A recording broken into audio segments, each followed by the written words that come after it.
Muito boa noite, Pastor Genivaldo Tavares de Mello, em São Paulo, no dia 11 de maio de 2018, já 19 horas, e o vídeo de número 101, o tema é: a impiedade cresce e o amor esfria. Está lá em Mateus 24:12, palavra do Senhor, com relação aos últimos dias, aquela mensagem que se tem por escatológica, não é? Por se multiplicar a iniquidade, o amor de muitos esfriará. E geralmente, quando as coisas são ruins, sempre na Bíblia é relatado como muitos, por exemplo, largue a porta, espaçoso é o caminho que conduz à perdição, são muitos os que entram por ele. Bem, o pior problema hoje que eu vejo entre os muitos, mas o mais grave, é exatamente o aumento da impiedade. E que, logicamente, não é impiedade no mundo. Essa a gente não se incomoda com ela. Praticam aquilo que lhes é próprio. Não conhecem a Deus, não têm temor de Deus, fazem o que fazem. Mas nos arraiais evangélicos, no Brasil e no mundo, e aqui é uma crítica, claro, construtiva, no sentido de despertar e mostrar para o mundo também que nós temos consciência daquilo que somos, do que existe de errado no entorno da Igreja do Senhor. E a impiedade é uma marca que está aí. Tornou-se até emblemático isso, não é? Pessoas que abusam da ingenuidade de outras, abusam do poder, do domínio que tem sobre grupos e pessoas, etc. O julgamento vem ou virá de maneira rápida. Está lá em Apocalipse 21:11, quando todos ressuscitarão, todos, e aquilo que os homens fizeram por meio nas suas vidas estará registrado no livro de Deus. Será julgado segundo suas obras e será lançado para sempre para longe da presença do Senhor. Então ele vem. Todos compareceremos, mas Romanos 8:1 está escrito que nenhuma condenação há para aqueles que estão em Cristo Jesus, que não andam segundo a carne, mas segundo o Espírito. A esperança que temos na glória, a esperança que temos na redenção e na ressurreição é algo tão marcante na nossa vida que faz com que superemos todas as dificuldades, os dissabores, tudo aquilo que acontece de causar tristeza para muitos. A gente passa de largo porque temos esta confiança em Deus de que também não seremos confundidos no dia da sua vinda com aqueles que praticam toda sorte de iniquidade. Um texto que chama muito a minha atenção, sempre chamou a minha atenção, é o Salmo de número 73, onde o salmista abre o seu coração, para desabafar os seus sentimentos, pôr para fora os seus sentimentos, a sua angústia, aquilo que ele, em função do que percebia em volta dele. E ele começa esse texto dizendo o seguinte, Salmo 73: verdadeiramente bom é Deus para com Israel, para com os limpos de coração. Quanto a mim, os meus pés quase que se desviaram, pouco faltou para que escorregassem os meus passos. Pois eu tinha inveja dos nécios, quando via a prosperidade dos ímpios, porque não há aperto na sua morte, mas firme está a sua força.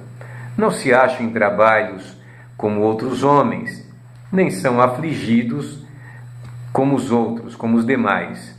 Por isso, a soberba os cerca como um colar. Vestem-se de violência como de um adorno. Os olhos deles estão inchados de gordura. Eles têm mais do que o coração podia desejar. São corrompidos e tratam maliciosamente de opressão, falam arrogantemente e põem as suas bocas contra os céus e as suas línguas andam pela terra. Por isso o povo dele volta aqui. Água de copo cheio se lhes espremem. Eles dizem: como sabe Deus? Há conhecimento no Altíssimo? Eis que estes são ímpios, e prosperam no mundo, aumentam em riquezas. Na verdade, em vão, diz ele, tenho purificado o meu coração e lavei as minhas mãos da inocência. Não é isso que acontece com muitos de nós, que às vezes vê as pessoas prosperarem? Claro que nós entendemos perfeitamente bem que quando estamos em Cristo e Ele em nós, os nossos olhos não percebem, não passam longe desses acontecimentos. Mas quando a pessoa está um pouco descuidado, ele começa a olhar para essas coisas todas e começa a sentir essa picada nos rins, que foi como ele declarou. Mas ele fez uma coisa que todos nós devemos fazer. Disse ele, andando, entrou no santuário de Deus e certamente foi falar com Deus acerca dessas coisas, o porquê, queria entender essas questões todas, que às vezes a gente não vê, a gente vê pessoas aí falando o nome de Deus, enriquecendo, prosperando, comprando avião, comprando não sei o que lá, mansões, fazendas e tanta coisa, e ficamos a perguntar, até onde vai isto? E ele, incomodado, orou. A Bíblia diz que Deus mostrou para ele qual será o fim dessas pessoas ímpias que não têm temor a Deus. Como eles entram num lugar escorregadio, onde não tem retorno nunca mais. E ele, quando viu tudo aquilo, disse, ó Senhor, guiar-me-ás com o teu conselho e depois me receberás em tua glória. Então, meus queridos, o que é importante em tudo isto é a gente perseverar firmes na fé. O que acontece com essas pessoas que andam por aí perambulando e quando a gente fala, alguns se revoltam, não toque no ungido do Senhor. Mas ungido, quem os ungiu a bem da verdade? Quem são esses ungidos do Senhor?